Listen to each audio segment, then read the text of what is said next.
There you go. Hello, everybody. Welcome to this very special interview today with our record-breaking goal-scoring machine, the bastard, our number 9, Joe Taylor. How are you today, Joe? I'm good, mate. I'm good. It's good to see you as always, mate. And yeah, I think it's great. Everything you're doing is great. I'm all good, mate. Did you have a good bank holiday? I did indeed. Yeah. Um, my birthday Friday. We had the presentation down in Lewes on Sunday, which was great. I took my little boy down there, and he was sprinting around the pitch, and there was quite a lot of fans there.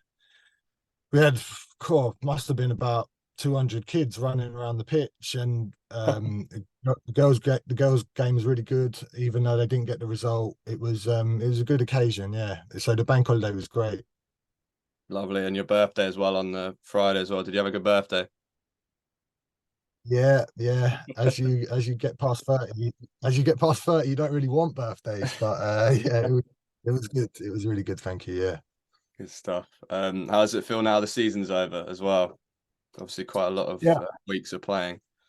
I, I think b before we get into it, I just want to say well done to yourself because I mean, I'm not on Instagram. My missus is on Instagram, and she's been having a look on the page and showing me that. But obviously, your Twitter page has sort of come around this season to Yeah. our attention, and the boys, the boys all talk about it, mate. So yeah, it Really? is something that I mean, the club itself have got a really good social media presence, and the digital side of the club is amazing. Everything they do online. I was talking to Maggie Sunday, and there's a YouTube.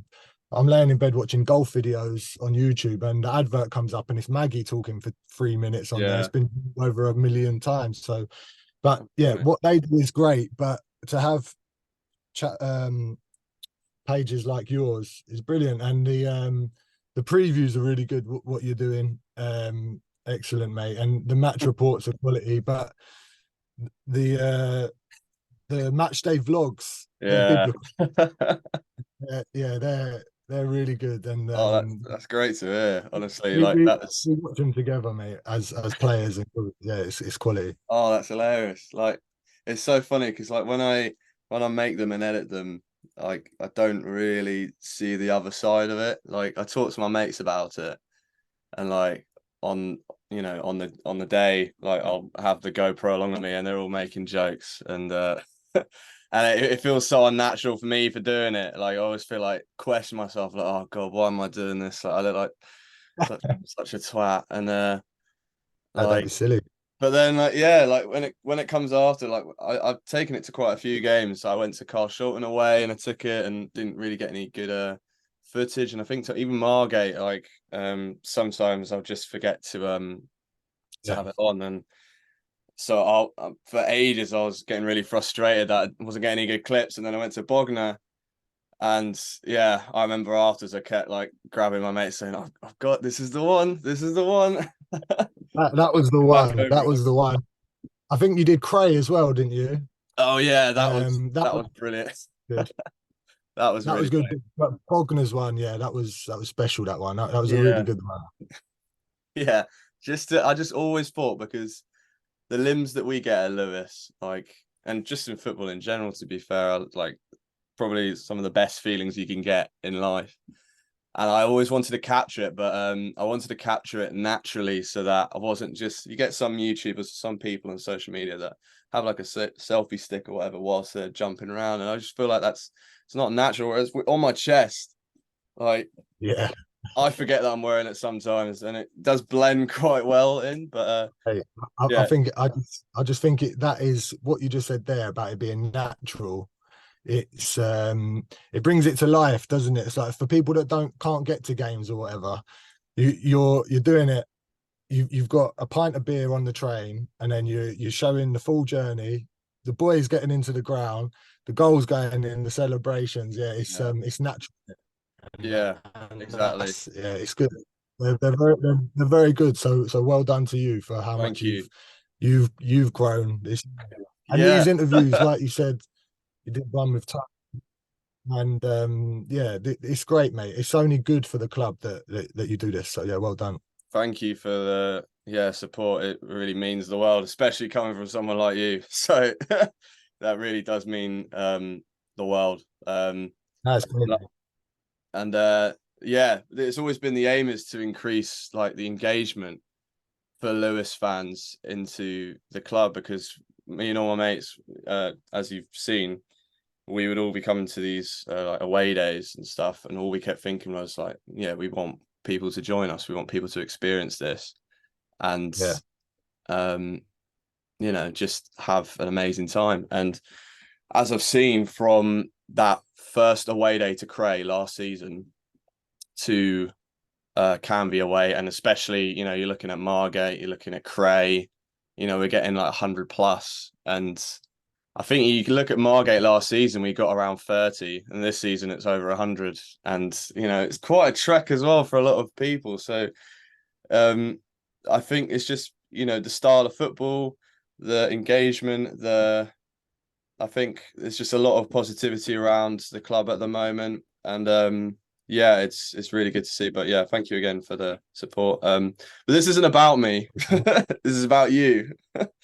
Now we can talk about your channel if you want, mate. I think it's yeah. Let's go ahead. Come on. um, I had to change my questions up a bit after yesterday. No, not yesterday. Sunday. Sorry, the bank holidays messed up a bit for me.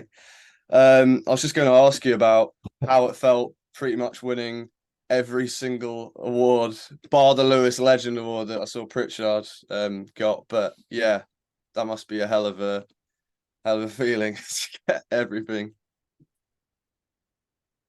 Well, listen, Pritchard deserves that one. I think he's got his own vegetable patch down there. He gets there early. He's everyone at the club loves him, and he does show the values of the club like to the next level. So I was fine with not winning that one, but yeah, the winning winning all the awards is special. Obviously, I knew I was going to get Golden Boot. That Mm, one was already back.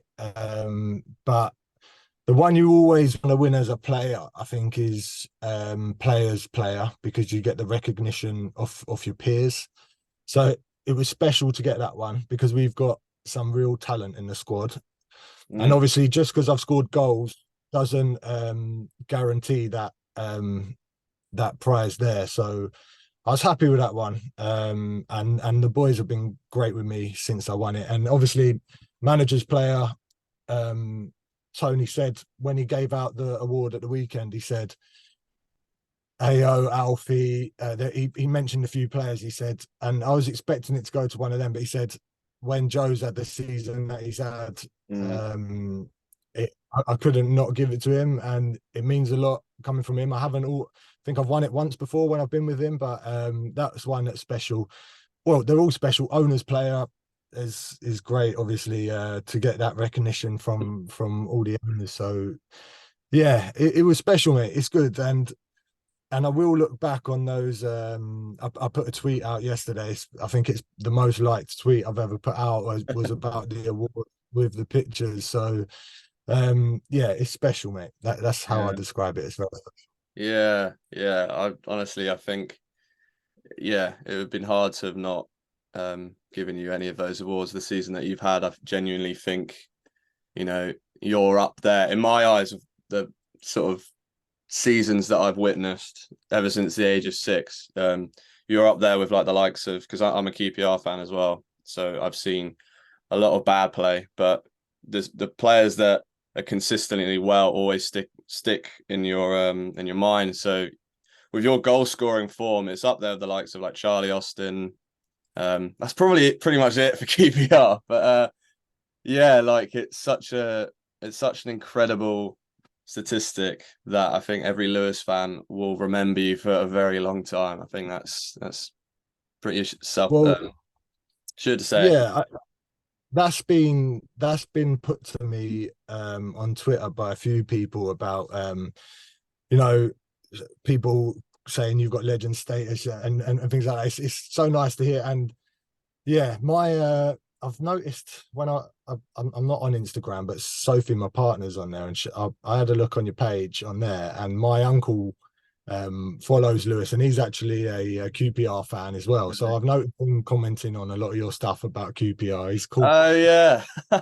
Craig Craig 84 on Instagram or Yeah, something like yeah, that. yeah. Seen him on there, yeah. So that was good to see, and yeah, obviously the goals have been constant throughout my career. I've always had 20 plus every Yeah, season, but the incredible. last two seasons with Lewis, I think I've had 33 and 37, so 70 goals in two seasons, and it's been I couldn't have asked for a better start, that's for Yeah. sure. Yeah. I mean, yeah, it's incredible. I can't lie. But I wanna change it up a bit now. Before I get into like the main bulk of the questions, let's rewind back to when you were about 18. Um, what were you doing at the time?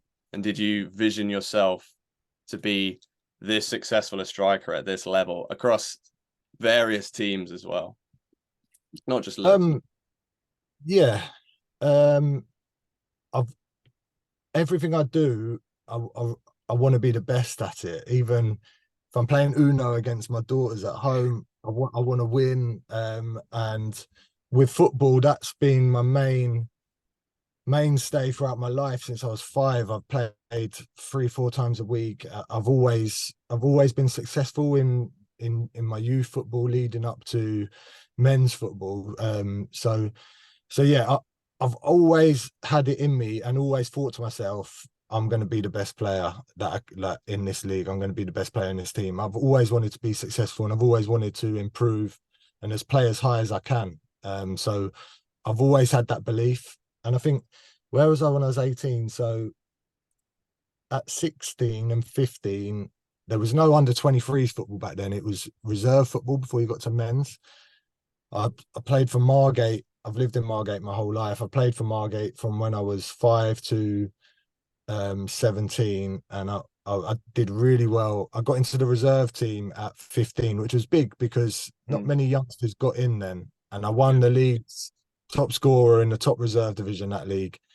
Got signed by Margate at 16, and the managers were Terry Yorath and Neville Southall, two Wales legends. Wow. Yeah, it was a surprise that they were even at that level at the time, and for them to give me a contract when I was 16 was big for me. And I thought I would just go on strength to strength and like continue from my youth and reserve football and just fly. But it was a bit of a reality check because from 16 to 18, I was 17th man, not even making a squad for Margate and Isthmian Prem, just following them around. And I sort of went from playing all the time to watching all the time. And I Mm, sort of, yeah. So I got to 18 and I had to move. I moved to Ramsgate, got a bit more of a chance there, but not much of a chance. And I sort of saw the reality of football and how that learning period there is necessary. I didn't realize it at the time. I think I was a bit impatient and I thought I was better than all the players that were playing. But looking back, there were some real good players playing in front of me and like experienced players. So mm. yeah, I had to move to Sittingbourne, playing for 20 quid a week, like weren't even covering my fuel money. And yeah, I was playing right wing and scored 30 goals from right wing Wow. in the Isthmian Southeast. And that's what really put me on the map. So Wow. Yeah. I look Blimey. back at 18, it was a time I had to persevere basically. And a lot of youngsters haven't got the patience for it, but I'm glad I stuck with it. And I'm Mm, glad I pushed through that period. But 18 is a tough time unless you come from like a pro club and you come down to play on loan somewhere. It's hard to push through into even into Isthmian level. It's not the highest level, but yeah. it's some good players at that level, Mm, And yeah. as an 18-year-old coming from youth into men's, you really have to be patient, and that's what I had to do. Yeah, so that's where I was at 18. Yeah. That's just popped into my head in relation with Tanner about how he had such a phenomenal season at Lewes, and then he got signed by Cardiff and went on loan to York, and he didn't have the best time there. And I think he went half a season without playing at Cardiff, and then he went on loan to York, got straight Yeah, into the first team, and